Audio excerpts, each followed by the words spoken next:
Hello everyone, I'm putting this up here just to show YouTube that I am operating within the guidelines of fair use, which allows to use segments of material I do not own the rights for in order to criticize and express an opinion. Just as any democratic, free speech supporting platform would do. I'm not going to make any money out of this, and everything I upload here will be for the sole purpose of reviewing, critique, and expressing opinions about what's going on and what went on the fully. This is going to be a pretty short video. All I want to do here is to show that the words I have been using, like scare tactics, in order to scare your children into behaving a certain way or not doing other things. So I believed, and maybe in some way I still believe, that Andrea did not have control over that just systematic scaring of the children. But here I found a video from a few years ago, 2015. Raphael was 2.5 maybe, and she's using her own words to say exactly the same. Now, I did not know about this, but I had just stumbled upon this by complete sheer mistake and suddenly realized, oh, wait a minute, we need to point this out. I think if kids see that, they learn from that. Shocking stays in your head. Okay, so here we hear that Andrea believes that when kids, and she doesn't state an age, but she just says kids, see something that is shockingly bad, then it stays with them, and then they don't want to do whatever the thing is. So, look, I'm not going to say that this does not apply in some cases. Yes, sometimes shock therapy or just shocking someone into being so afraid to do something that is dangerous for him is could be, in some cases, a good tactic. However, this is not an all-engulfing tactic that suits everyone. So if you're dealing with, for example, very sensitive children, highly sensitive children, hypervigilant children, kids, maybe autistic, maybe kids who are smart enough to understand your explanation without going into the graphics of the horribleness of things, then that would be much better. And I think most kids, at least most kids I know, fall into that category.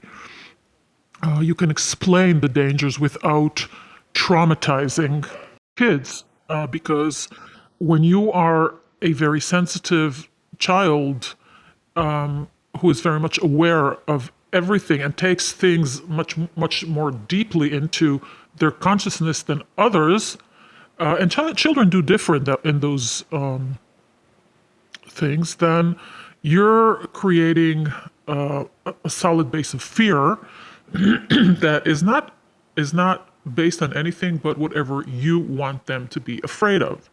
So when it comes to a point that you are, for example, afraid of almost everything, so you have an anxiety disorder or catastrophic way of thinking or illogical fears of the outside or the weather or from being around other people, then using those fears or taking those fears and then putting them into that system of a scare tactic, that is when this becomes unacceptable in my opinion, and harmful to the children.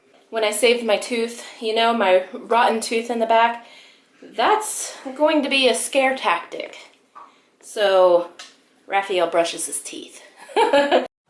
Okay, so here we even see a clear plan that is happening. So she saves her rotten tooth, which probably looks atrocious, in order to scare him in the future into brushing teeth. So this is a planned, methodical tactic. So basically, it's a future plan for a toddler who's 2 years old and in a few months on how to control his reaction to brushing teeth. And she uses the exact words scare tactics.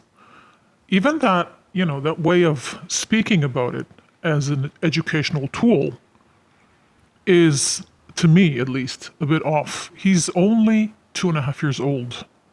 He really doesn't need to see your rotten tooth, in my opinion.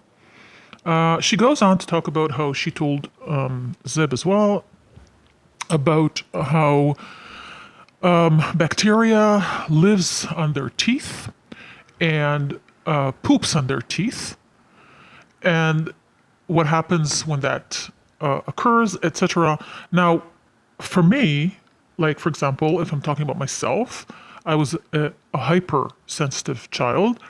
If somebody told that to me, I would want to tear all my teeth out just from the thought of that I have, bacteria poop on my teeth.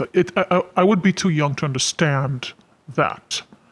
And I don't know, but it seems like this was the beginning of the whole approach of let's scare the kids into, doing things that are good for them. But after a while, it became scaring the kids out of doing most anything. So they're afraid of just about anything and everything. When they go out, they are sometimes in terror of lurking animals, of bears, of alligators, of walls falling on them, of having allergies. It never ends because at some point this tactics had, for some reason, stopped being only about things that are good for them, so about things that make absolutely no sense and are designed in some way to limit them and their freedom. Zeb wants to drive now. I started showing him a couple of years ago. I would show him those shocking images of the car crashes. And so that's my parenting style. That's not for everyone, though. So here she's telling us that she takes this boy who wants to start driving. He's an intelligent boy. He's highly functioning Asperger's. And what she does is, instead of talking to him about it, she shows him car crash footage, which she herself says is extremely shocking and horrible.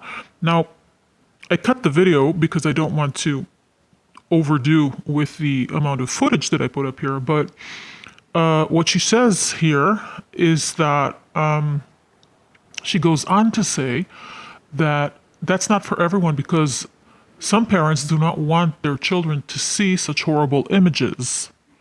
But she believes that those horrible images will stick in the mind of the person, which is in some way a way of traumatizing someone. Now, she says that to show that that will make Zeb a more careful driver. And recently, I remember Esther joking about the way Zeb drives. She says he drives like an old woman. So, again, I'm going to leave it to your opinion. Would you choose that way to teach your children? Maybe yes, maybe not. There's nothing illegal going on here. That's her choice of parenting. But the whole point of this video is not about that. It's about how this has always been the way she chose to educate her children, through fear tactics. The fact that it has, spiraled out of control by today, in the videos that we see today, because it's just scaring from and about and on and in everything. So there's no logical thinking behind that. It's not about scaring them anymore of things that could hurt them, which is, again, questionable in how you do it, but rather today it's scaring them of anything that she is afraid of. And her condition shows us that fears are completely illogical.